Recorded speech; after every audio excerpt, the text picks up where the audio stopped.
when some were born with it. For others, it was carved with care. But for all who take winter to heart, it's time. Feel the rhythm of the season and pursue your Pure in Pure, Michigan. Don't miss out! Download the My Michigan TV mobile app to stay up to date with all of our programming.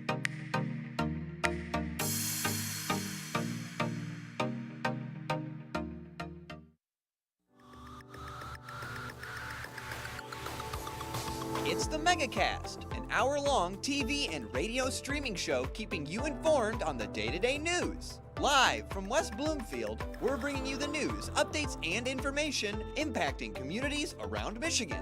Join our host, Tyler Kieft, as he talks with community members, business leaders, and professional experts about the stories that impact you.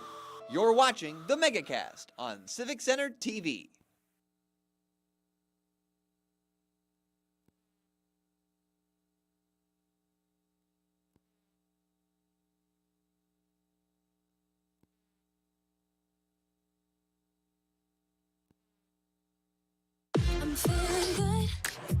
Let's savor these moments. Made possible by the COVID-19 vaccine.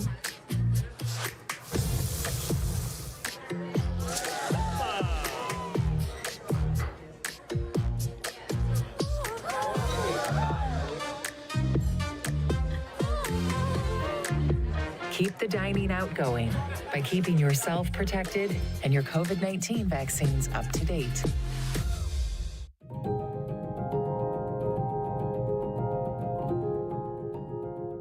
I'm Steve Eiserman of the Detroit Red Wings, and I think every child in Michigan deserves a safe, healthy, and happy childhood.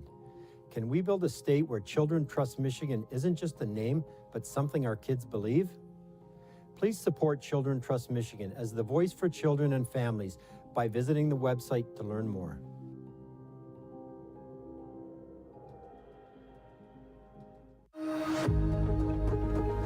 When the temperatures are chilly, being together warms the soul.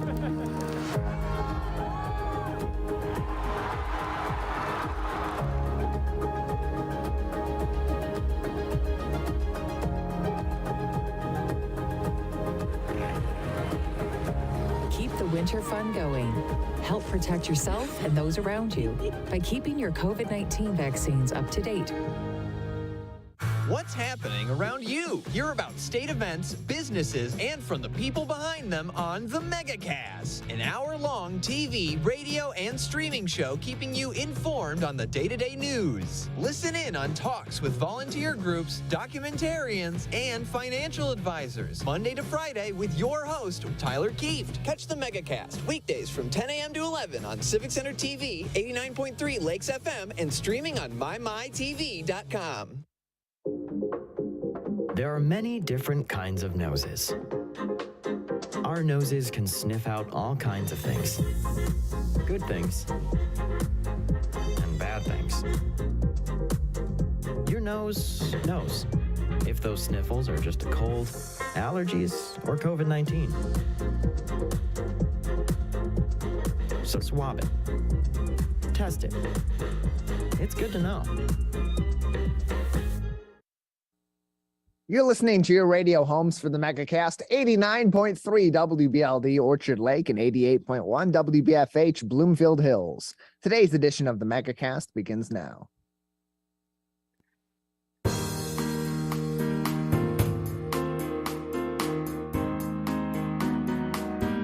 Welcome to the Megacast, our live daily TV, radio, and streaming show talking about all things Michigan. I'm Tyler Kieft.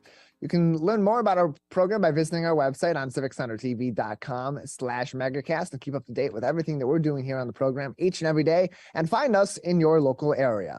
Today, we'll be talking to a number of people about topics of interest and importance to Michiganders just like you. Let's begin with what's making headlines today on civiccentertv.com's local news page. Our top story comes from Ben Orner at MLive. The Michigan Independent Citizens Redistricting Commission says thanks, but more money, please, to the Michigan legislature after receiving $1.5 million to cover additional costs for its work reshaping our congressional districts, both statewide and federally. However, despite the $1.5 million already circulated to the commission, they are calling this merely a, quote, positive first step, end closed quote. In fact, Commission Executive Director Edward Woods III said an additional $1.7 million is needed in order for the commission to cover its outstanding costs. Why so many expenses? Well, the biggest draw for cash from the commission comes from legal counsel, a cost of upwards of $2 million, and then commission and staff salaries upwards of $750,000, $749,000, the estimate to be exact. Only one of the many lawsuits against the commission remains active at this time, that being AG versus Benson, which argues that the commission's new district lines violate the constitutional rights of Black voters in Detroit and surrounding areas due to their lack of majority-minority voting districts reflecting previous periods in voting history in that area. Commission members continue to prepare for depositions in that case at this time. Also making headlines today on CivicCenterTV.com's local news page from Bridge, Michigan reporter Kelly House. The Michigan Court of Appeals, has made a decision to uphold a lower court's ruling dismissing charges against 2 defendants in the Flint water case. Last fall, cases were dismissed against almost all of the group of individuals charged in the Flint water scenario, including former Governor Rick Snyder. Despite the dismissals and the upheld appeal earlier this week, Attorney General Dana Nessel has vowed to continue to appeal these dismissals on the grounds that defendants should be held responsible for a preliminary investigation. In response to the decision by the Court of Appeals, the state's prosecution team said, quote, "It has always been our understanding that this matter will be resolved by the Michigan Supreme Court. With that in mind, we will be appealing this decision," end closed quote. Finally, making headlines today on CivicCenterTV.com's local news page, now from Paul Egan at the Detroit Free Press. An end of an era is nigh in the city of Detroit. The iconic 313 area code is projected to soon run out of new available numbers, with the estimated time period of exhaustion being about in the third quarter of 2025, that according to the Michigan Public Service Commission. Also, with that, a new area code begins its journey in the D679 at this time. Is expected to be the new 3 digits in Detroit and immediate surrounding suburban communities. You can still have your say, however, on the new code and how this whole thing will be implemented, transitioning from 313 into a mixed area code scenario. The Michigan Public Service Commission will be holding a public hearing on this matter on March 9th from 1:30 p.m. to 3 p.m. at Wayne County Community College's campus downtown at the Frank Hayden Community Room. For many, not much will change. However, due to now having a mixed area of area codes in Detroit and surrounding suburban communities, local calls will have to include an area code being dialed at the beginning, even between numbers that are both in the 313 area code in order to make those proper connections. The 313 area code covers Detroit, Hamtramck, Highland Park, Allen Park, Dearborn, Dearborn Heights, Ecorse, the Grosse Pointes, as well as Inkster, Lincoln Park, Redford Township, River Rouge, and Taylor. All of those headlines are on our website, CivicCenterTV.com, on our local news page, along with links to COVID-19 updates and information from the CDC, the MDHHS, and the Oakland County Health Division. We have a great show ahead on this Friday edition of the Megacast. Coming up next, we'll talk about MS treatments and other neurological issues with the Michigan Institute for Neurological Disorders. That's coming up next on the Megacast. In the face of COVID-19, staying healthy is important. And now the same is true in the face of flu. Influenza has the power to infect millions. But it's easy to protect yourself, your family, and your community. The flu vaccine is safe and effective. And with COVID-19 still around, it's essential. Together we can face flu season head on. Visit michigan.gov/flu.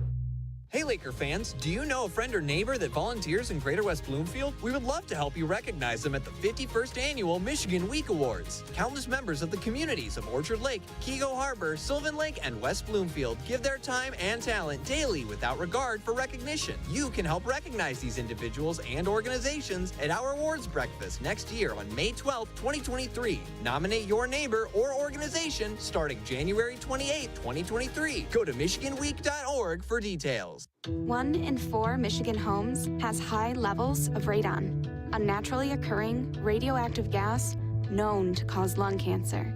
It doesn't matter where you live or what type of home you have. You won't even know it's there unless you test. So don't wait. Testing is cheap and easy. And if there's a problem, it's simple to fix. Visit michigan.gov/radon to learn more. We took action. Will you? Many people are feeling overwhelmed and struggling with mental wellness these days. So be kind to your mind. Give yourself permission to breathe. Share your feelings. You are not alone. Have hope. Talk to a Stay Well counselor for free confidential help 24/7 through the COVID-19 hotline. Watch Civic Center TV with our brand new live captions. To turn on live captions, go to civiccentertv.com and click Watch Live. In your web browser, click on the Options tab in the top right and find the Accessibilities tab. Then just switch on live captions to heighten your enjoyment of our local programming. Thank you so much for watching Civic Center TV.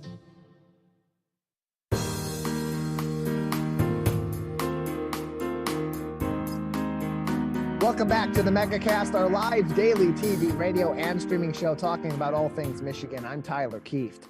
Learn more on our website, civiccentertv.com/megacast, where you'll find more information on all of our partnering stations across the Great Lakes state, including My Michigan TV, and find all of our programs and each individual interview segment on demand as well. civiccentertv.com/megacast, the place for all of that. Joining us now on the program from the Michigan Institute for Neurological Disorders are Doctors Martin Belkin and Taylor Gonu. We thank you both for joining us to talk about all the different services that you provide at Mind, as well as some of the more specific services, particularly for multiple sclerosis. But let's begin just by explaining for us some of the different services that are provided by the Michigan Institute for Neurological Disorders.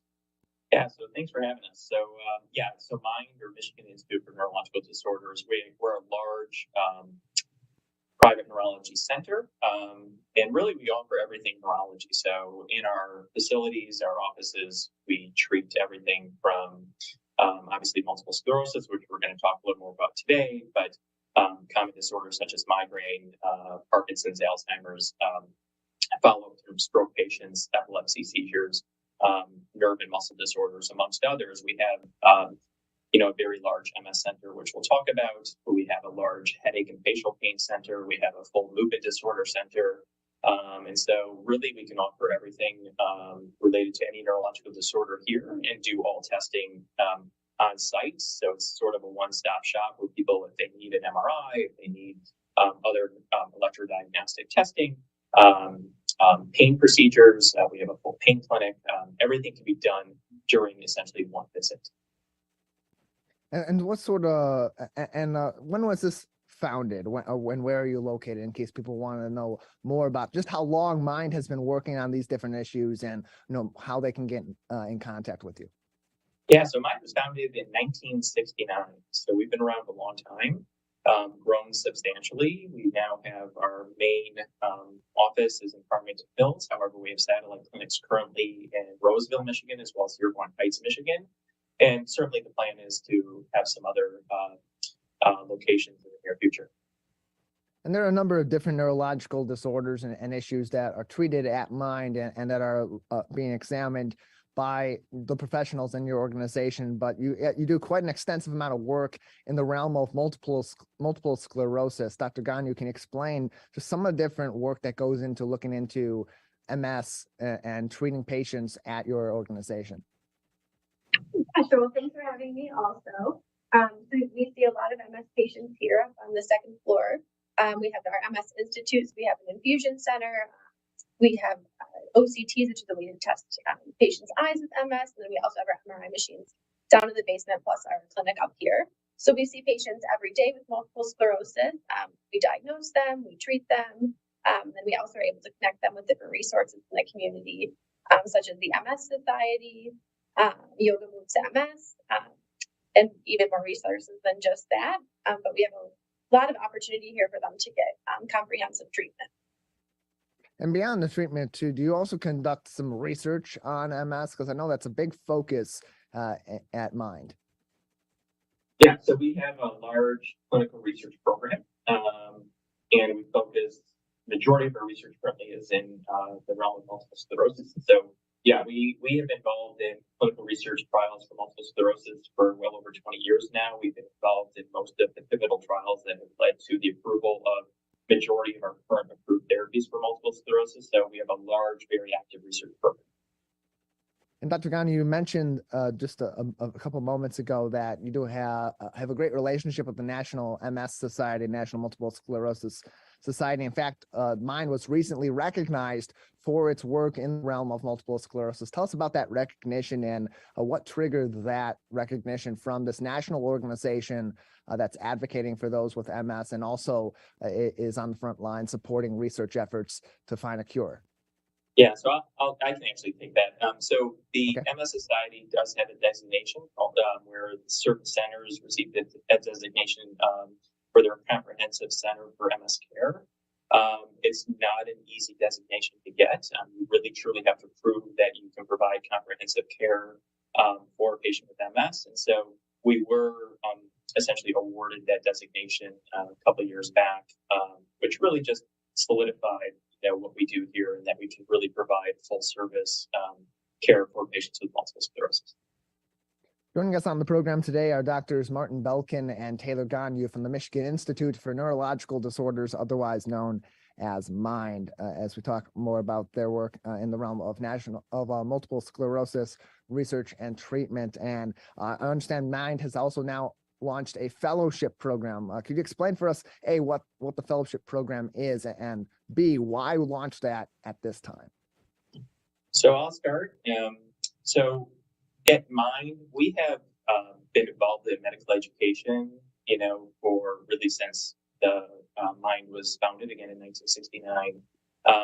Through our facility and our physicians, we have actually run the neurology residency programs at Ascension as well as Beaumont.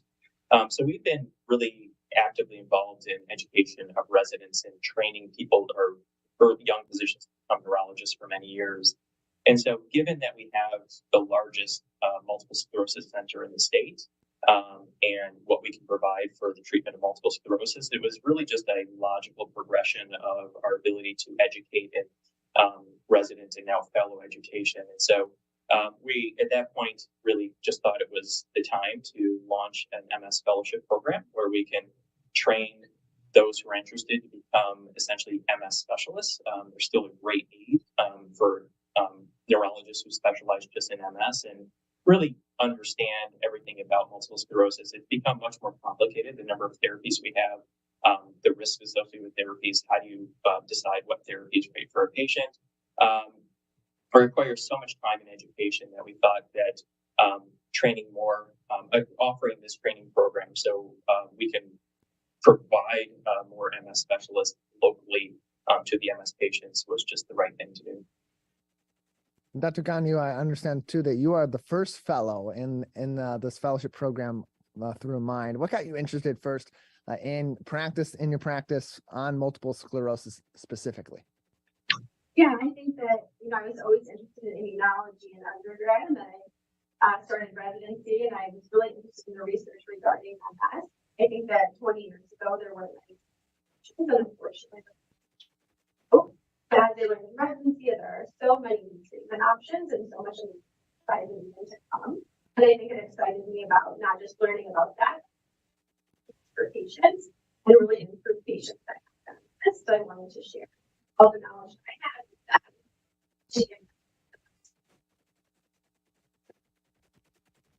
And Dr. Ghani, what has the program so far been like for you as someone that has dedicated a large portion of their career to researching MS and clearly has such a passion for advancing research in this area and really turning that research into something that can help a lot of patients and a lot of people? So on my day-to-day basis, I'm, with Dr. Belkin here at Mind seeing patients. And then, Mind is also involved in a lot of research studies, which I'm starting to become involved in with as well. And then a nice thing about, being an MS fellow is there's many MS fellows throughout the country. So there are lecture series that I take part of with the other MS fellows, where, we get all kinds of our learning together and overseen by other physicians that are kind of facilitating our learning and giving us lectures, once to twice a week. And then in addition to that, Dr. Belkin and I will sit down and go over new research and new papers and make sure that we're always staying on top of everything and always keep learning. And how has this fellowship helped to benefit advancing your learning about MS and the ways that you're able to then implement that into treatment options for your variety of patients? Yeah, so as Dr. Belkin said, there are so many MS drugs. So sometimes as a general neurologist, it can be hard to stay up to date on all of them. So this year has really been a good time to dive in and learn all of the details about each one and really pay attention to what's up and coming and, what isn't even out yet, but we're still learning about. So it's been nice. And I feel like, my education has been very good and my knowledge has really increased about the drugs and not just that, but about patient care as well. Getting to see MS patients every day, I've learned a lot from them as well. And, it's not just about treating, the disease itself, but also all the symptoms that come with it. And just to go off on a little bit of a tangent here, because we've learned so much in recent years about MS and so much different information about a variety of different treatments and ways that MS progresses in different patients or affects different patients in different ways. Where is the MS research at this time, or what are some advancements that may be coming soon that people should be keeping their eye out for? And considering, as they're continuing to do their own research on MS and continuing to consult too with their doctors and with their families' doctors who may be affected with MS. So what we've learned, especially in recent years, is that we know that if we can diagnose a patient with MS early and get them on an effective therapy early, our expectation is they're going to do really well. And I don't know that 20 years ago we could have said that. So our expectation is for an MS patient, if we can get them diagnosed, get them on a highly effective therapy early, that our expectation for them to go on to have productive lives, families, and really just not miss a beat. A lot of that in terms of has also helped us is the advancement in MRI technology. What we can see on MRIs today, we can see many years ago. There's even more advanced software that we can see things again. And that's not offered at just routine MRIs that we're kind of getting involved with. So things we can potentially see now in imaging is really going to help us monitor a patient going forward. And then we're getting into the realm of what's called precision medicine, personalized medicine, and using things called biomarkers, certain blood proteins that may correlate to disease activity.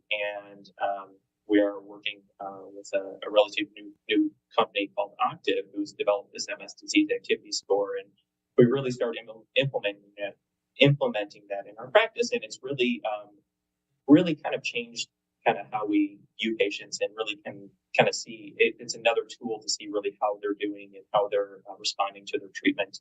And so we're always trying to stay on top of what's new and what's out there, what's relevant, as long as we think it's truly going to impact the patients and be in their best interest. And given that and the way that this fellowship has helped to advance your understanding of MS and different ways that can be treated, does MIND have any aspirations to branch out into other type of fellowship programs, and either in MS research or in research of other neurological diseases and disorders in the future? So the answer is right now, I don't know. My specialty is MS. And so I started this fellowship and we're off and running, and so far so good. So I'm not qualified to start any other fellowships. However, as I mentioned, we do have a movement disorder center. We have a headache and facial pain center, and my partners who run those are the best at what they do. And so I wouldn't exclude the possibility of some fellowship programs in those areas starting somewhere down the road, but that'll be a wait and see. And we're joined by Drs. Martin Belkin and Taylor Gagnon on today's edition of the Megacast from the Michigan Institute for Neurological Disorders. You can find them online, mindonline.com, MIND online.com for more information, and call their location in the Oakland County area in Farmington Hills, 248-553-0010, 248-553-0010 for more information and consultation. Dr. Belkin, Dr. Gagnon, before we let you go, anything else that we should know at this time about MIND's continuing work in MS research and treatment? No, just, I mean, we try to stay up to date with the latest and offer our patients what's out there and make sure we're providing the highest quality care, and we'll continue to do so. Well, we appreciate both of you joining us, telling us more about your fellowship program, and of course, to give you congratulations on your recognition by the National MS Society. Thank you both. Thanks for having us. mindonline.com is their website for more information on their treatment services, not only in MS, but also for a number of other neurological disorders and diseases as well. We'll take a break on the MegaCast. On the other side, our weekly market talk with Michael Greiner from Oakland University. That's coming up next. You're watching and listening to the MegaCast.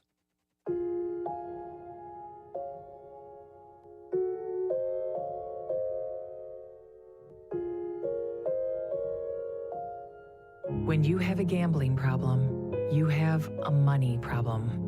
Don't let your gambling cause you financial hardship. If you or someone you love is struggling with gambling, we can help. Get free confidential counseling and win your life back. Learn more at michigan.gov/problemgambling.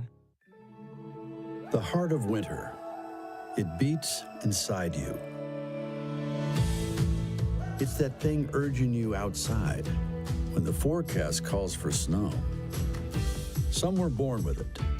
For others, it was carved with care. But for all who take winter to heart, it's time. Feel the rhythm of the season and pursue your pure in Pure, Michigan. Do you have a child going into kindergarten this fall? The West Bloomfield School District invites you to learn more about kindergarten at the Kindergarten Roundup. Principals and teachers are sharing their important information, including next steps for registration, kindergarten readiness, district-wide services, and more. Each family will also receive a free gift from the Team WB. We can't wait to meet you at the Kindergarten Roundup, Thursday, January 26th at the new West Bloomfield Middle School.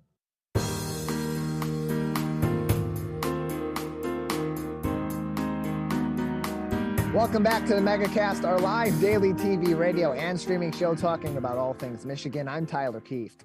Learn more on our show on our website, civiccentertv.com/megacast, where you'll find links to all of our partnering stations in Oakland County, as well as statewide, including My Michigan TV, and find our full episodes and each individual interview segment on demand as well. civiccentertv.com/megacast, the place to go for all of that.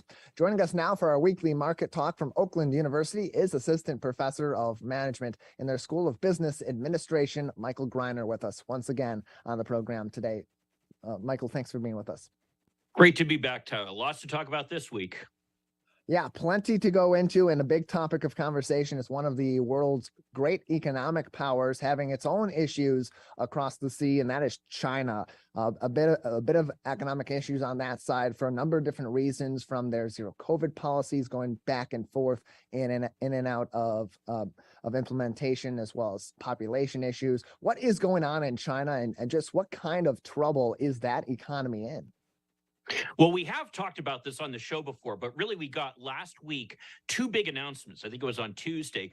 The first one involved the fact that China's growth last year had only been 3%, which is very small by China's standards over really the last couple decades, where they've been averaging anywhere from 6 to 10% annual growth rate with their economy.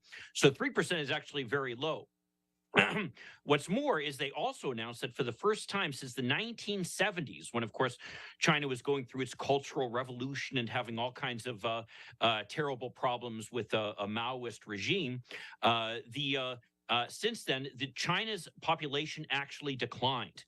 Now, some people might say, oh, that's a good thing because, you know, the world population has been increasing for some time and we need to worry about overpopulation. But that actually has some other very serious implications. For example, the way that we calculate economic growth is essentially you look at the amount of income that each individual generates throughout an economy. So if you have more people generating income, you have a larger economy. That's why for the United States, we have the world's largest economy because you have a lot of people generating a lot of income. And our economy is actually pretty substantially larger than China, even though China has a lot more people than us. You know, it's got about 4 times more people than we do, even at this point. So the fact that China's population is shrinking means that in the long run, they're going to have a hard time kind of sustaining the kind of economic growth that they've been having over the past few decades. What's more is it also points to a fundamental demographic shift that China's been having that we've already been seeing. For example, in about 1980, the average age of a Chinese person was about 21 years old.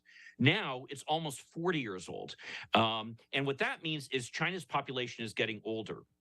And we have to remember that as people get older, you do things like retire, for example. You have things like higher medical bills, and you need kind of systemic support to be able to take care of you as you go into your old age. In the United States, of course, we have Medicare and Social Security to help deal with those things, as well as Medicaid largely. Those programs, even though, yes, there are investment funds, and we can get into that some other time, but ultimately, those costs are paid for by people who are still currently working. So if you have fewer people working and more retirees, then that means more money gets spent on these retirement programs with fewer people to support them, which means either you need to spend less money on the retirement benefits, or you need to basically take more money from the people who are still working. Well, in the United States, fortunately, we still have a growing country, even though we do have issues right now with the relatively large number of people retiring as a result of the baby boom. But we still have a very comfortable margin of percent of people working relative to people going into retirement. That is not the case in China, where they're right now, and actually has been since I believe 2015, the size of their workforce has actually been shrinking. So that means you've got fewer and fewer people available to support more and more people on retirement. And that becomes a real drain on the country's economy. Now, there are other countries that have managed this quite well, like Japan is one example that have managed it quite well. I'd say about starting in the 1990s, they essentially faced the same problem that China is facing right now with a declining population. Japan, though, handled it quite well. I mean, and part of the reason for that is that their population wasn't declining as sharply as China's is right now. They also had a very stable government, a very strong economy. Their per capita gross domestic product, and essentially the amount of income that each individual produces, was quite large, whereas China's, even now, is quite small. In fact, the gross domestic product for China compares favorably with that of Brazil's. So they're not really in the same league of the United States, even though we talk about how large their economy is relative to ours. So they don't have the ability really to support this retiree force. And that could, again, lead to long-term economic problems for China.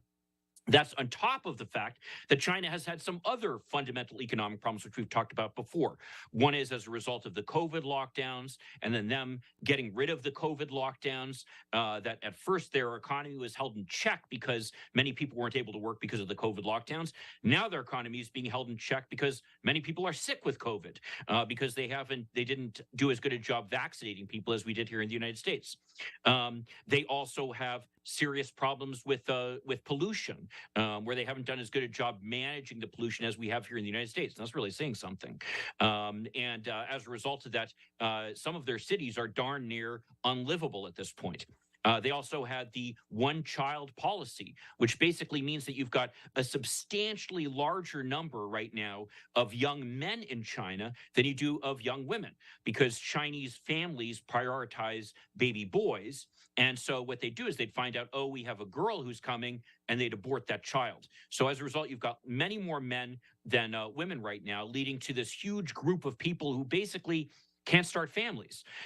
So they've got these very, very fundamental problems. And now you add on top of that the fact that their economy is not growing the way it was, and that their population is actually shrinking, and you're looking at long-term problems. Now, why should we care about that here in the United States? Well, as it turns out, China is still a very large economy, and the United States has very robust trade with China, and as does much of the rest of the world. So if we essentially are to interfere with that, then that kind of gets in the way of business being able to do business. Now, we know that businesses are already concerned about their investments in China. We see companies like Apple, for example, disinvesting from China and moving their investments to other parts of the world. And I think you're going to see a lot more of that going forward. But in the long run, it means that this country that was potentially a real growth engine for economic growth around the world is not going to be contributing to it. And in fact, if anything, in the not too distant future, it's actually going to be essentially taking growth away from the rest of the world. So it's something that I think is a long-term concern to the world as a whole. I guess from a jingoistic perspective, it means that it's unlikely, it's increasingly unlikely now that China is either going to eclipse the United States either in size of its economy. And there's also talk that by the year 2100, in fact, the populations of China and the United States are basically going to be about equal. That's based upon the current projections, which really says something. So it's possible that even within the not too terribly distant future, the United States could have a larger population than China. So we're talking some fundamental changes in basically the global makeup of the economy right now. And this is all basically came out in announcements last Tuesday. So huge news, and I'm glad you brought it up this week. Yeah, many different ways that the Chinese economy affects the U.S. economy. On the one hand, they are both political and economic rivals, but a lot of what goes on in the U.S. economy is reliant on China and vice versa. So there's some good and some bad in China having an up and down relationship with its economy at this time. Here in the U.S., yeah, there is actually, just as an aside here, you have to remember, China also invests a lot in the United States. You know, there's a lot of bonds, both corporate bonds and government bonds are bought by the government of China as well as Chinese individuals. So that source of investment could be drying up. It's really something that could lead to global issues. Yeah, China being one of those world economic powers, just like here in the U.S., when our economy is down, it affects a lot of different nations all across the globe. Here in the U.S., a rocky relationship continues between the Democrats and the Republicans in the legislature as they are facing a point we've been at several times before where the U.S. is about to hit its debt limit. And well, right now it doesn't seem like they're quite close to having any sort of an agreement on how to avoid that or how they would go about avoiding that. Where are we at in terms of this discussion between the Republicans and the Democrats on this issue in the legislature and in the White House, and just how could our economy be affected should the U.S. either hit the debt limit or not properly address this issue to change the debt limit? Yeah, this is something that we've also talked about before, because I think it's a very big issue. And frankly, it's something that's really upsetting to me on a number of levels. But I think just from a historical perspective, it's worth noting, number one, that on a bipartisan basis, increases in the debt limit were approved 3 times during the last administration, during the Trump administration, which was of course a Republican administration. That was on a bipartisan basis. And number two, what's really informing this crisis right now is what happened back in 2011 when a group of Republican members of the House kind of held firm, very much the same situations we're seeing right now, and engaged in negotiations with the then Obama administration over increasing the debt limit. That led to an agreement between the two parties that the federal government would engage in sequestration. And some people may remember, for example, there was a period there where there were concerns over whether the FAA and air traffic control would continue to get funding, and there were delays in air traffic as a result of that. There was at one point a government shutdown as a result of these negotiations. But the bottom line is they were able to come up with some kind of agreement that allowed the debt limit to be increased while also putting some controls on spending. Now, that experience is what's informing both sides right now. On the Republican side, they're saying, hey, this debt limit is a great opportunity for us to try to get concessions from the administration. And so they're kind of pushing it from that angle. On the other hand, the Biden administration, who, of course, President Biden was vice president during that whole showdown during 2011, the Biden administration is saying, you know what, we learned that when you negotiate with terrorists, which is essentially how they're viewing this as economic terrorists, when you negotiate with terrorists, you essentially encourage them to engage in more terrorism. So we are not going to negotiate with them over this. You need to pass the increase in the debt limit without any kind of restriction. So that's where we stand right now. The two sides are about as far apart as you can say. And what makes things even more difficult, and we saw this a little bit in the fight over the speakership a couple of weeks ago, which is that we don't even really have a clear indication as to what the Republicans want in return. There's talk about, oh, they want to reduce spending, or, oh, they want to get control of the deficit. But these are very general directions. There's no real sense that there's a coalescing of the Republican Party around one set of priorities. And the House, of course, unlike in 2011, when the Republicans had a pretty sizable majority in the House, right now it's a very, very narrow majority. So it's certainly possible that if you have a certain number of Republicans who get uncomfortable with this prioritizing a battle over the debt limit, they may decide to defect over and support a Democratic effort to raise the debt limit. So we'll see how all that comes together. But right now, the prospects of a deal are very, very, very slim. So what many people ask, though, is what is the debt limit? Why do we have such a thing? And the truth of the matter is that's a good question. Most countries do not have such a thing. The United States, basically, by legislation, starting about 100 years ago, has set a limit on how much debt the federal government can borrow. And that limit right now is at $31.4 trillion. Sounds like an awful lot of money, and it is. But in an economy the size of the United States, which is about $30 trillion, not a lot of money. It's a manageable amount of money. But nevertheless, that is what the debt limit is, and it's something set by legislation. We hit that limit yesterday. So as of right now, the Treasury Department is going through some accounting practices, what they're calling extraordinary measures, basically paying one creditor, not paying another creditor, kind of moving money around as people sometimes do when they don't have enough money to pay their bills. Well, that's essentially what the Treasury Department is doing right now. But at a certain point, they're going to run out of money to pay the bills. And the Treasury Department right now says that could happen as early as June. When that happens, the United States will not have enough money to pay its bills. And the reason for that, of course, is that we basically pay out more money every year than we take in taxes. It's very simple. It's, people say, oh, it's so simple, balancing your budget, right? I guess to a certain extent, you could say that's the case. And the federal budget is not balanced. There's no question about that. And it hasn't been really actually since the mid-1990s when the Clinton administration was in office. Since then, the United States has pretty consistently run a budget deficit. And really most years since about 1980, it's run a budget deficit. Many years a very substantial budget deficit. So this is debt that has been incurred over a number of years and has kind of built up. And that debt, by the way, we talked about how China does hold a substantial portion of it, but it's worth remembering that most of that debt is held by Americans. Those savings bonds that you give to your grandchildren or to your nieces and nephews at their communion parties, those are actually government debt. Those are federal debt. That's how the government issues debt, is through bonds that it issues and are bought by various kinds of investors, including individuals. So those payments could be at risk. I think the bigger possibility, though, is that there are other things that could be at risk, other payments that the government makes.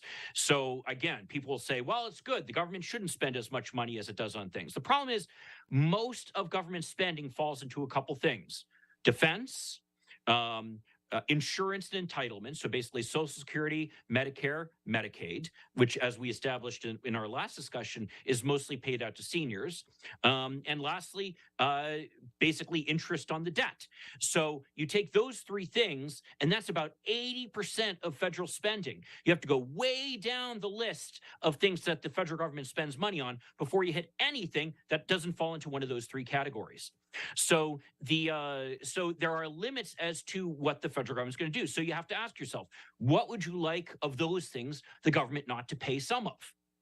Tough call. What's more is that all these expenses have been actually authorized and passed by Congress, and the Supreme Court has ruled that the administration has no discretion when Congress passes a budget as to how it spends the money.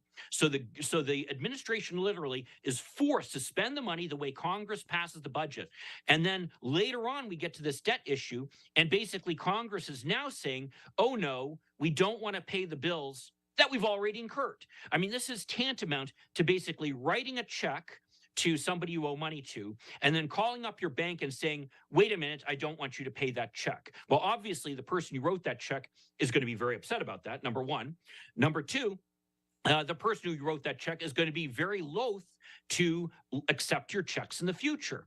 And that's the concern here, because you have to remember, America has never defaulted on its bonds, ever.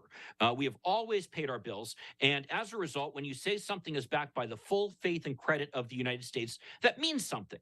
And the whole world basically treats U.S. debt, U.S. Treasury bonds, as good as if they're as good as cash. So they're traded, they're used as collateral for loans by countries all around the world. And if some concern comes up that maybe the United States might not actually pay its bills as they come due, then that's going to undermine this whole regime that literally governs the economy of the whole world. Now, again, you might say, oh, that's kind of a global problem. And we've talked about the fact that the whole world is intertwined economically. And again, we also talked about that with respect to China last time. But you also have to remember that about 30% of the US economy is actually government spending. And as a result, if suddenly we start cutting back on that, then that means that there's going to be less money in the economy that can be spent to sustain the entire economy as a whole. And in fact, there are estimates that if the debt limit is hit, that you could see anywhere from a 5 to 10% decrease in gross domestic product in the United States as a result of that. That is a dramatic decrease of spending. And what that would mean is a huge recession, layoffs, the inability of people to pay their bills, increases in interest rates for people's mortgages and for business debt. I mean, you think that these increases by the Fed of the interest rates has impacted our economy? You ain't seen nothing yet compared to what the debt limit would do. So the fact that this is something that is being treated as a bargaining tool by some people who, frankly, have been part and parcel with causing the expenses that now they're giving a hard time to, is really, I think, something that all Americans should be outraged about. Yeah, something to definitely keep an eye on, regardless of your side on the political aisle. As it's their job to get this done and to prevent us from defaulting on our loans. And so far being quite the tough task. Michael, we unfortunately are out of time. We got to move on, but we thank you as always for joining us and look forward to our next talk next week. Glad to be here. Just lots to talk about this week. We'll see you next week. Absolutely. Busy week, and I'm sure the next one will be just as busy as well. Michael Greiner from Oakland University and their School of Business Administration. Find more information on their programs at oakland.edu. And you can find more information on our programs here at Civic Center TV and across our network by going to our Megacast page, civiccentertv.com/Megacast. We have links to every single one of our partnering TV, radio, and streaming outlets that join us each and every day. You can click on those links, go to their web pages, find out all the other programming that they're creating and that they're airing in the 23 hours of the day, Monday through Friday, that they're not joining us on the Megacast, either live for our 10 a.m. to 11 a.m. show Monday through Friday, or live to tape as you'll see us in Lake Orion and Orion Township on Orion Neighborhood Television, as well as in the Birmingham Bloomfield area on Birmingham Area Municipal Access, otherwise known as BAMA. And you can also find on our Megacast page on civiccentertv.com all of our full shows and each individual interview segment. Thousands of interviews have been conducted on this show, dating all the way back to March of 2020, at the beginning of the COVID-19 pandemic. That the show initially was centered around providing information and news about services in Oakland County and at the beginning in the greater West Bloomfield area at the onset of the pandemic, and has come on to be more of has evolved over time to be more about expanding about all that's going on in our communities and all the great things that people are doing, the great projects happening, and maybe going into a little more detail about what's in the news and maybe you can get on your daily newscast from your channels of choice in your local area. Our final guest today, joining us now, is Mary McCormick, the Executive Director of Friends of the Rouge, one of over 300 charities and nonprofits supported on the Share Detroit platform. Mary, thank you so much for joining us. Hi, how are you, Tyler? Good to see you. Doing well today. Our apologies for being a little bit behind our time over here today. Lots going on in our community to discuss, but a lot going on also with the Friends of the Rouge. Tell us about some of the different services and resources that your organization provides. Well, thanks for asking. We are an environmental nonprofit. We serve 48 communities in the Metro Detroit area, including every one of the communities in your service area. We were formed in 1986 to restore, protect, and enhance the Rouge River through restoration, stewardship, and collaborative processes. So through that, we are able to offer a variety of programs that are mostly open to the public.